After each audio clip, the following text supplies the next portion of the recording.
কেন বিভিন্ন হিন্দুদের দোকানপত্র লুট, কেন সরকারি সম্পত্তির ক্ষতি, এর দায়ভার কে নেবে, কারা নেবে? মুখ্যমন্ত্রী একবার ঘোষণা করেছিলেন যে যদি কোনো সরকারি সম্পত্তিকে ধ্বংস করা হয় তাহলে তার টাকার যে ধ্বংস করেছে বা যে আগুন লাগিয়েছে তার থেকে উসুল করা হবে, প্রয়োজনে তাকে গ্রেপ্তার করা হবে। তাহলে এই দায়িত্ব এর জন্য কাকে গ্রেপ্তার করা হবে?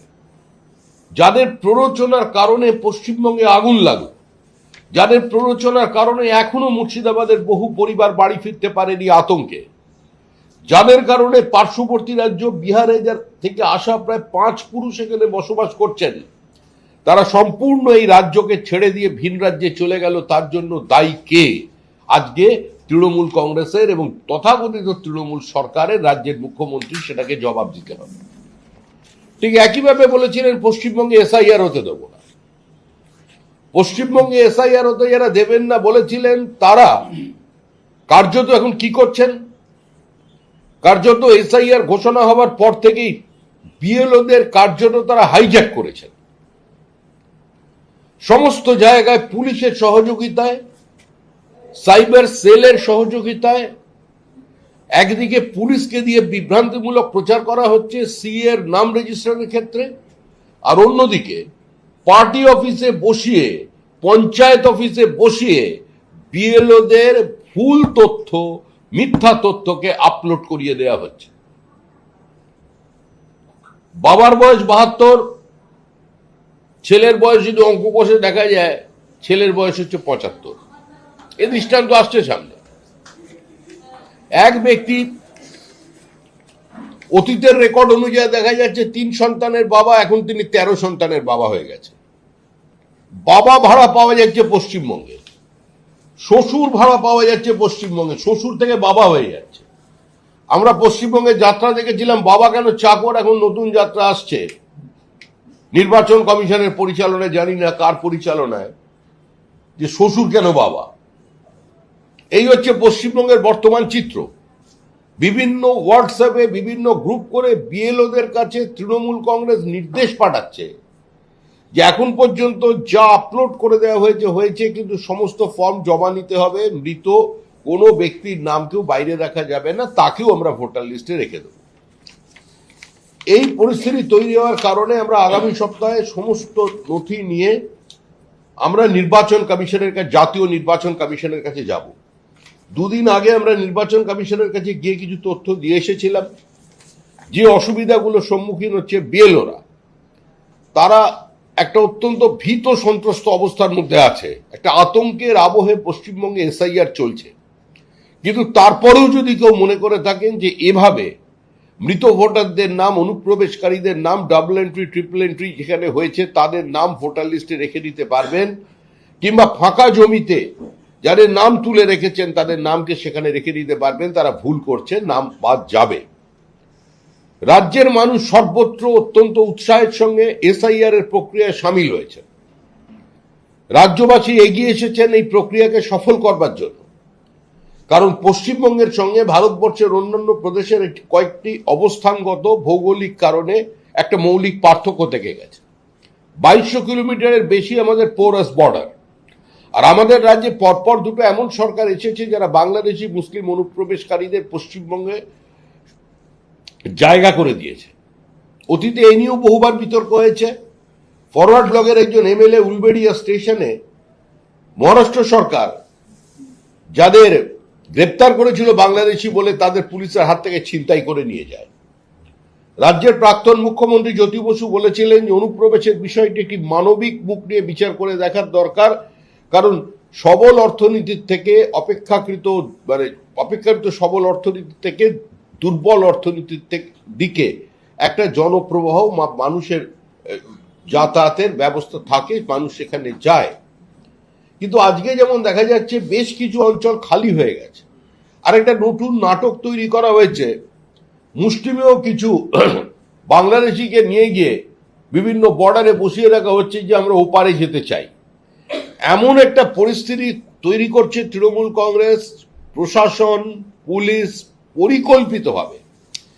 যে বোঝানো যে সমস্ত বাংলাদেশিরা চলে যাচ্ছে, তারা বাংলাদেশে ফিরতে চায়।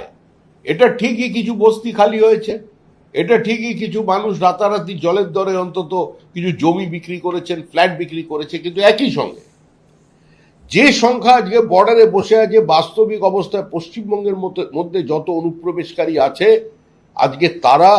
আজকে তাদের ওপরে চিহ্নিত করবার যেটা দায়িত্ব রাজ্য সরকারের থাকে, রাজ্য এবং দেশের আভ্যন্তরীণ নিরাপত্তার স্বার্থে আজকে সেটা কম্প্রোমাইজ হয়ে যাচ্ছে। এখন বিএলও কে বাধ্য করা হচ্ছে ফলস অ্যাপে ফলস ডেটা আজকে আপলোড করবার জন্য, এবং কার্যত পশ্চিমবঙ্গে চিফ সেক্রেটারি যে কথা দিয়েছিলেন, মুখ্য সচিব যে কথা দিয়েছিলেন বিএলওদের নিরাপত্তা রক্ষা করবার দায়িত্ব সরকারের, সে কথা তিনি রাখেননি, বরং তাদের সঙ্গে কার্যত প্রতারণা করেছেন। বহু ক্ষেত্রে আজকে যারা ডিও আছেন, ডিও তারা আত্মসমর্পণ করে ফেলেছে আজকে এই প্রশাসনের কাছে। তারা নিজেদের অসহায়তা আমাদের বারবার বলছেন যে এই অবস্থায় আমাদের কিছু করার নেই। বিএলওদের অসুস্থ হয়ে যাচ্ছেন, তাদের প্রতিনিয়ত চাপ, এবং রাজ্য সরকার পরিকল্পিতভাবে প্রশাসনকে কাজে লাগিয়ে আজকে বিএলওদের উপর এই চাপ তৈরি করছেন। যদিও এভাবে মমতা বন্দ্যোপাধ্যায় এবং তার দল সাফল্য পাবেন না। আজকে যদি এসআইআর বন্ধ করে দেওয়া হয়, আজকে যদি ইডি সিবিআই এর দপ্তরে তালা লাগিয়ে দেওয়া যায়, আজকে যদি জিএসটির দপ্তরে, ইনকাম ট্যাক্স দপ্তর থেকে সমস্ত নোটিশ দেওয়া বন্ধ করে দেওয়া হয়, তারপরেও 2026 সালে তৃণমূল কংগ্রেস হারবে। 2025 সালের ভোটার লিস্টেও যদি নির্বাচন করেন, যে নির্বাচনে আমার স্বর্গত বাবা মা আছেন যারা দুজনে ভোট দিতে এসেছিলেন একসঙ্গে ওপর থেকে বিধানসভায়, তারাও ওই ভোটার লিস্টে যদি থাকে, ওই ভোটার লিস্টে ভোট করালেও তৃণমূল কংগ্রেসকে এবার পশ্চিমবঙ্গের মানুষ হারিয়ে দেবে। তৃণমূলের বাঁচার কোনো জায়গা নেই। আজকে দিকে দিকে পশ্চিমবঙ্গের অশান্তি ছড়াচ্ছে, প্রকাশ্য দিবালোকে গুলি চালানো হচ্ছে, কারণ তৃণমূল কংগ্রেসের এটা হবারই ছিল। এভাবেই সমস্ত সামাজিক ঘটনা ঘুরে ফিরে আছে। হাওড়ায় প্রথম বলি হয়েছিলেন তৃণমূলের হিংসার, মানে তৃণমূলকে খুন করেছে তপন দত্ত। একটা সিপিআইএম এর দুর্ভেদ্য দুর্গের মধ্যে যে সামান্যভাবে সিপিএম বিরোধীদের পতাকা তিনি এবং তার স্ত্রী প্রতিমা দত্ত তুলে রেখেছিলেন। তৃণমূল ক্ষমতায় আসবার পর একটি জমি বিক্রি হয়ে যাচ্ছে, দখলদারি হচ্ছে, তার বিরোধিতা করবার জন্য তাকে তার দলের লোকেরা খুন করলো, সাপ্লিমেন্টারি চার্জশিট বানিয়ে অভিযুক্তদের প্রকৃত অর্থে সেখান থেকে বাদ দিল। আবার সেই তপন দত্ত খুনের যে মূল অভিযুক্ত, চার্জশিটের নেম গতকাল, এখন পঞ্চায়েতের প্রধান হয়েছে বাবু মণ্ডল, সে বাবু মণ্ডলের নাম আছে তপন দত্ত পালে। তার স্ত্রীর অভিযোগের অন্যতম তপন দত্তর খুনিদের মধ্যে হচ্ছে বাবু মণ্ডল। আজকে তার উপরও গুলি চালালো তৃণমূল কংগ্রেস, কারণ তৃণমূলকে মারছে। একটা চূড়ান্ত অরাজক অবস্থা তৈরি হয়েছে গোটা রাজ্য জুড়ে। এই অবস্থার বাইরে আমাদের যে কোনো ভাবে বেরিয়ে আসতে হবে। এই যে পঞ্চায়েত অফিসে ডেকে নিয়ে গিয়ে, তৃণমূলের পার্টি অফিসে জোর করে বিএলওকে তুলে নিয়ে গিয়ে, ক্লাব ঘরে তুলে নিয়ে গিয়ে তাকে দিয়ে ফলস স্টেটমেন্ট আপলোড করানো হচ্ছে, তাহলে এর অর্থ কি থাকবে? এরপরে যখন রিভিউ হবে, এরপরে যখন এর বিশ্লেষণ হবে, তখন এই নামগুলো বাদ যাবে, এবং ওই মিথ্যা তথ্য পরিবেশ আপলোড করবার কারণে সরকারি চাকরি করা কোনো স্কুল টিচার যিনি বিএলও হয়েছে, সে তো সম্পূর্ণভাবে সাসপেনশনে চলে যাবে, 1 বছরের জেল হবে, তার চাকরি যাবে। অধিকাংশ জায়গায় আইনের একটা ছোট্ট নির্দেশিকাকে জারি করে তৃণমূল কংগ্রেস সমস্ত অস্থায়ী এবং অঙ্গনওয়াড়ি কর্মীদের কথা আজকে তাদের ঢুকিয়েছে। বিজেপি কারোর ভাগ মারতে চায় না, কিন্তু যে অঙ্গনওয়াড়ি কর্মীরা এবং অস্থায়ী কর্মীরা আজকে কাজ করছেন তৃণমূলের সহযোগিতায়, তারাও যেন ভুলে না যান আর কয়েকটি মাস পরে এই সরকার ক্ষমতায় থাকবে না। প্রত্যেকে চিহ্নিত আছেন এবং প্রত্যেকে অস্থায়ী আছেন। স্থায়িত্ব দেওয়ার দূরের কথা, অস্থায়ীকে আরো অস্থায়ী করে দেওয়ার ব্যবস্থা কিন্তু পরবর্তী সরকার করবে। একটা প্রক্রিয়া, যে প্রক্রিয়া স্বতঃস্ফূর্তভাবে সারা দেশের মানুষ অংশগ্রহণ করেছে, বিহারের মানুষ অংশগ্রহণ করেছে, পশ্চিমবঙ্গ বাদ দিয়ে আরো 11টি প্রদেশে আজকে এই প্রক্রিয়া চলেছে। সেখানে কোনো বিরোধিতা নেই, কিন্তু কার্যত পশ্চিমবঙ্গে যে বিরোধিতা যে পর্যায়ে নিয়ে গেছেন এবং যে ভাষায় আক্রমণ করছেন, এখানে আমাদের যিনি চিফ ইলেকট্রাল অফিসার ছিলেন তিনি তো নিরাপত্তাহীনতায় ভুগছেন, মহিলাদের দিয়ে তাকে নিগৃহীত করা হল। কারা সেদিন ঘেরাওয়ের মিছিলে গিয়েছিলেন? কজন সেখানে স্কুল শিক্ষক ছিলেন? কজন সরকারি কর্মচারী ছিলেন? আর কজন অঙ্গনওয়াড়ি কর্মী ছিল? আর তৃণমূল কংগ্রেসের ওই তথাকথিত ঝান্ডাবাহী লোক ছিল? সেটা সকলকে চিন্তা করতে হবে। অর্থাৎ আজকে যে যেখানে খুশি প্রতিকারের জন্য যেতে পারেন, সুপ্রিম কোর্টের দরজা খোলা আছে। আমরা আমাদের মতো করে এই প্রক্রিয়ায় অংশগ্রহণ করেছি। আমরা আমাদের মতো করে 13,25,000 নাম আমরা অনেক আগেই নির্বাচন কমিশনের কাছে দিয়ে এসেছি। আমরা আমাদের কর্মীরা এখনো ডাবল এন্ট্রি, ট্রিপল এন্ট্রি যেখানে আছে সেগুলোকে নিয়ে আসছে। আমাদের নতুন তালিকা তৈরি হচ্ছে। আবার সেই তালিকা আমরা আগামী সপ্তাহে দিল্লিতে ইসি অফিসে জমা দেব। কারণ পশ্চিমবঙ্গে যে পরিস্থিতি তৈরি করে দিয়েছে তৃণমূল, এখানে চিফ ইলেকট্রাল অফিসার সুস্থভাবে কাজ করতে পারছে না।